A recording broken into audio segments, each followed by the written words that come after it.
जय गुरुदेव।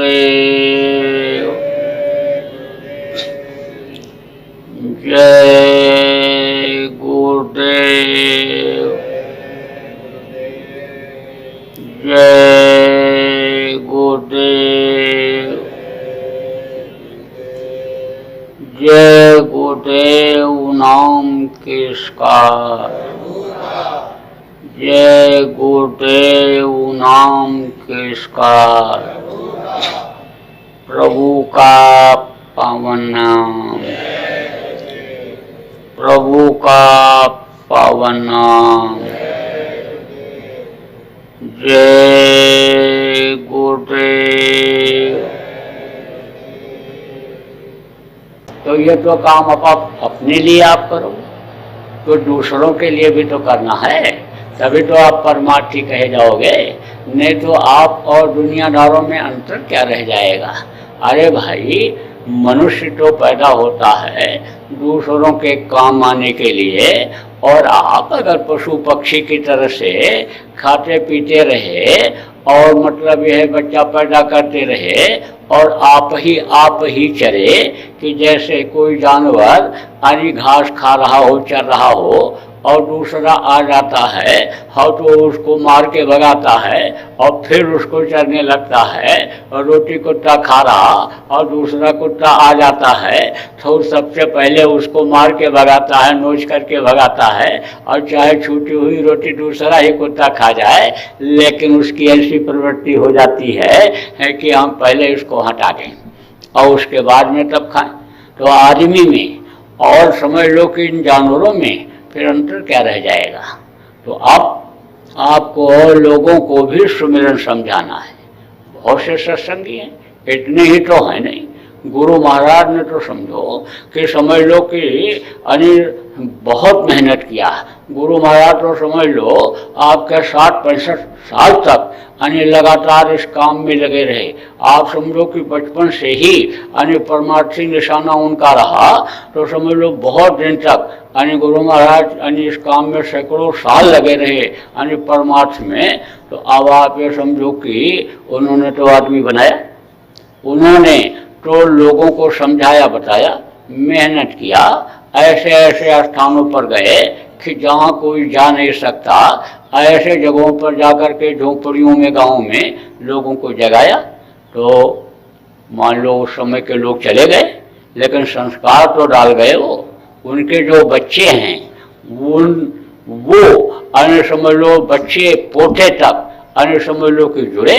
संस्कार जब डाला तो बहुत से लोग ऐसे हैं, लेकिन संपर्क के अभाव में जब उनको सत्संग नहीं मिलता है, सत्संगी नहीं मिलते हैं और दुनियादारों के बीच में रहते हैं, तो दुनियादार पक्के हो जाते हैं और दुनियादारी में ही फंस जाते हैं।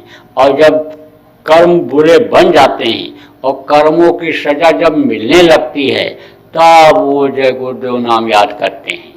तो भाई, कर्मों की सजा मिले क्यों, उससे पहले ही आप परमार्थी हो, इसलिए आप मिलजुल करके उनसे और उनको अगर नामदान लिए हैं तो सुमिरन ध्यान भजन सिखाओ। उनके यहाँ जा करके बैठ करके सिखाओ। बैठा दो, समय है आपके पास, अब आप भी बैठ जाओ, घर वालों को बैठा दो। नहीं भी नामदानी है तो कम से कम थोड़ी देर के लिए मालिक को याद करना तो सीखेंगे। जब से मालिक को याद करना लोगों ने बंद किया, देखो कितनी परेशानियां आ गई। और नहीं तो गृहस्थ अन्य समझ लो मालिक को जरूर याद करता था सुबह शाम। सुबह बिस्तर छोड़ते ही अन्य भगवान का नाम लेता था।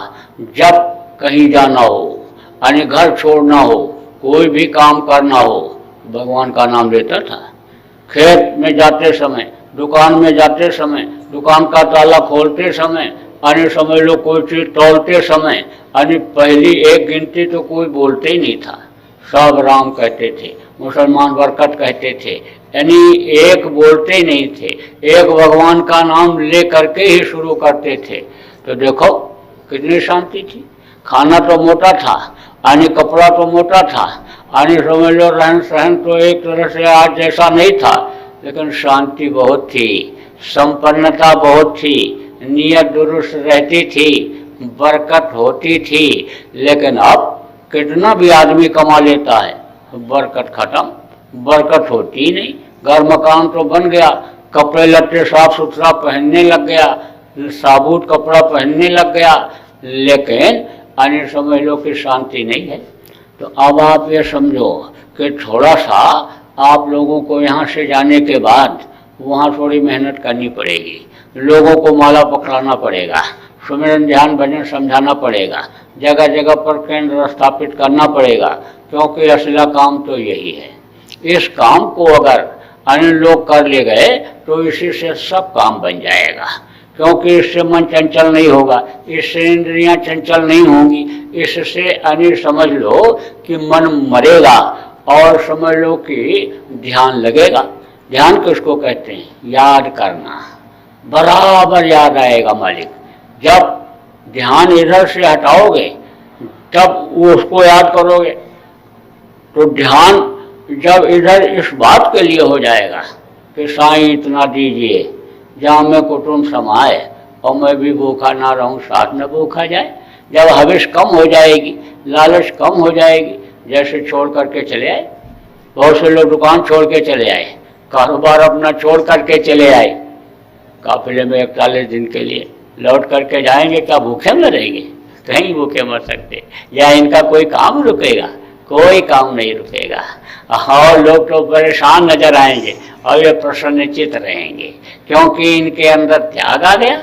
तो त्याग आ जाने के बाद, संतोष आ जाने के बाद का सब धल धूल समान, यानी जब संतोष धन आ जाता है तो दुनिया की दौलत अन्य समझ लो कि धूल मिट्टी की तरह से हो जाती है। तो आप थोड़ा सा प्रेमियों यहाँ से जाने के बाद अन्य समझ लो कि मेहनत करना और जगह जगह पर अन्य समझ लो कि ध्यान भजन का केंद्र स्थापित कर देना, पुराने लोगों को चेतावनी दे देना कि सब लोग अन्य मेहनत अन्य करके अन्य लोगों को इस काम में लगाओ।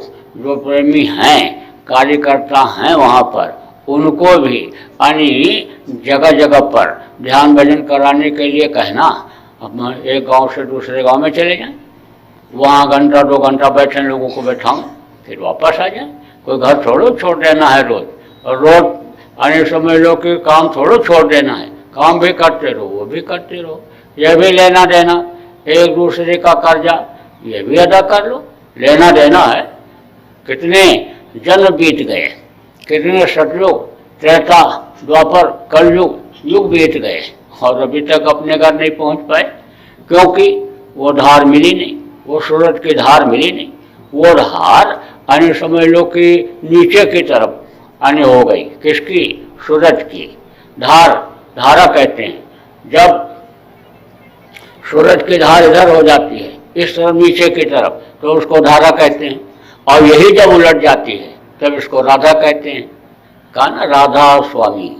राधा मतलब सूरज, सीता मतलब सूरज, और राम मतलब वो मालिक। अन्य समझ लो कि अन्य राधा मतलब ये है कि राधा कृष्ण कहा ना, तो राधा मतलब सूरज और कृष्ण का मतलब वो मालिक। और समझ लो कि राधा स्वामी, स्वामी का मतलब वो मालिक, और सीता राम, सीता मतलब सूरज और राम मतलब कि मालिक। तो ये सब जो नाम ये हैं, इनमें अन्य समझ लो कुछ न कुछ अन्य तथ्य छिपा हुआ है। तो धारा ये नीचे की तरफ तो धारा रहती है, और ऊपर जब ये अन्य पलटती है, ये उधर उस धारा को पकड़ती है जिस धारा से ये उतारी गई है, तब यह राधा हो जाती है। तो राधा हो जाती है तो उसी धारा को पकड़ करके जो ऊपर से उतारी गई है अन्य वो स्वामी में मिल जाती है।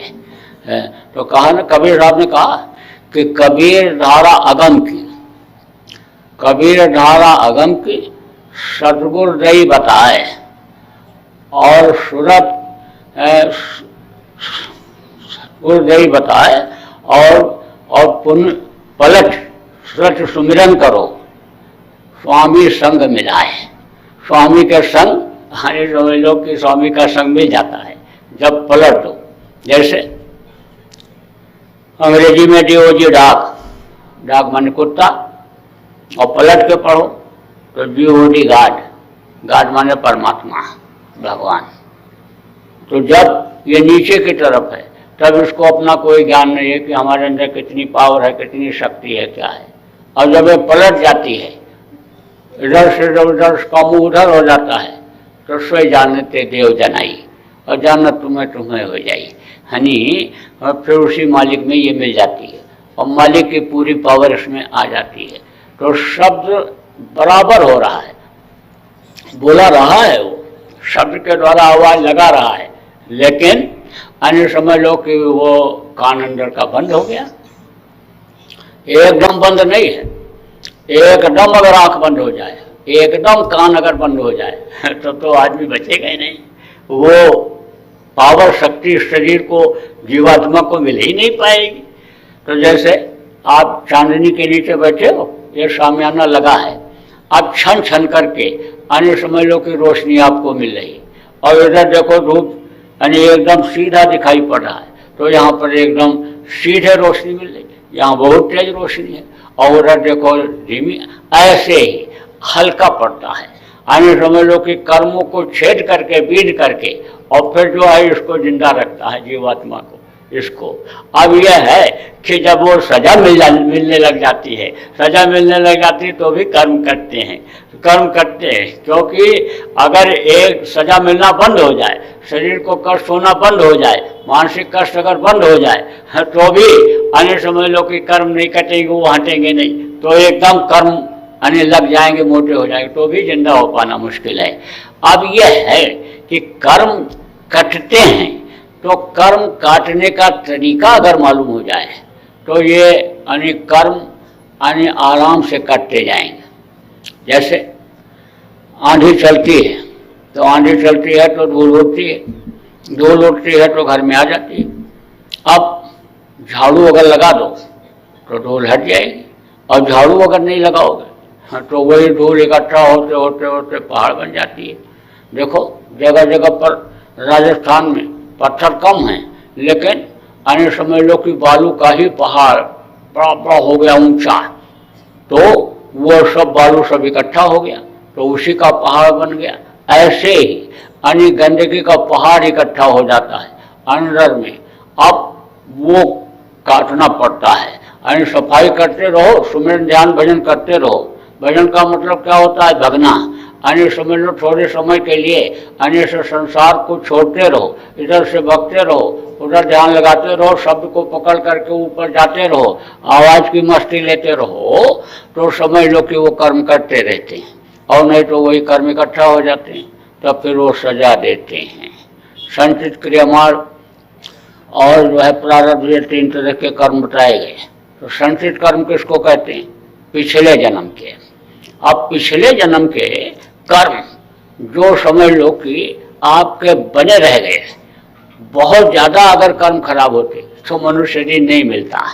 थोड़ा बहुत जो रह गया अगर वो भी खत्म हो जाता तो मनुष्य शरीर लेने न पड़ता, आना ही नहीं पड़ता। लेकिन थोड़ा बहुत वो जो रह गया, यानी समझ लो कि जैसे फटक करके ऐसे और अनाज को साफ कर लिया जाता है, लेकिन थोड़ी बहुत जो बड़े टुकड़े होते हैं वो नहीं निकल पाते हैं, थोड़ी बहुत अन्य गंदगी उसमें रह जाती है। ऐसे ही थोड़ा बहुत जो कर्म का रह गया उसकी वजह से मनुष्य शरीर मिला। तो मनुष्य शरीर मिला तो वो पहले के कर्म वो भोगने पड़ते हैं शरीर से, क्योंकि भोगेंगे नहीं, कर्म खत्म नहीं होंगे, कटेंगे नहीं, तो अन्य समझ लो कि उद्धार नहीं हो सकता है। तो वो कर्म प्रारब्ध के कर्म वो कर्म जो है संचित कर्म कहलाते हैं, पिछले जन्म के। अब क्रियमाण कर्म क्या है? क्रियमाण कर्म जो करते हो, अन्य समझ लो वो है जो हाथ से, पैर से, आंख से, कान से जो कर्म करते हो वो कहे। और प्रारब्ध किसको कहते हैं? जो सांसों की पूंजी के साथ जुड़ा हुआ है। कर्म जो करता है उससे प्रारब्ध आदमी का बनता है, जो अन्य शरीर से करता है, अन्य क्रियमाण कर्म जो करता है उससे प्रारब्ध बनता है।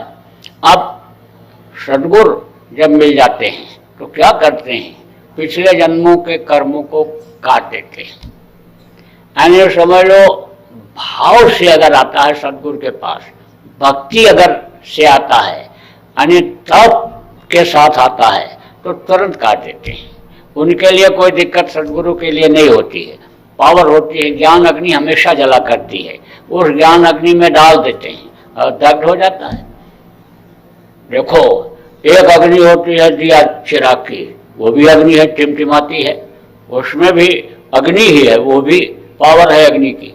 और एक अग्नि ऐसी होती है कि जो अनियतों के भट्ठों की अग्नि होती है, उसमें अन्य समझ लो कि एकदम प्रज्वलित रहती है अग्नि।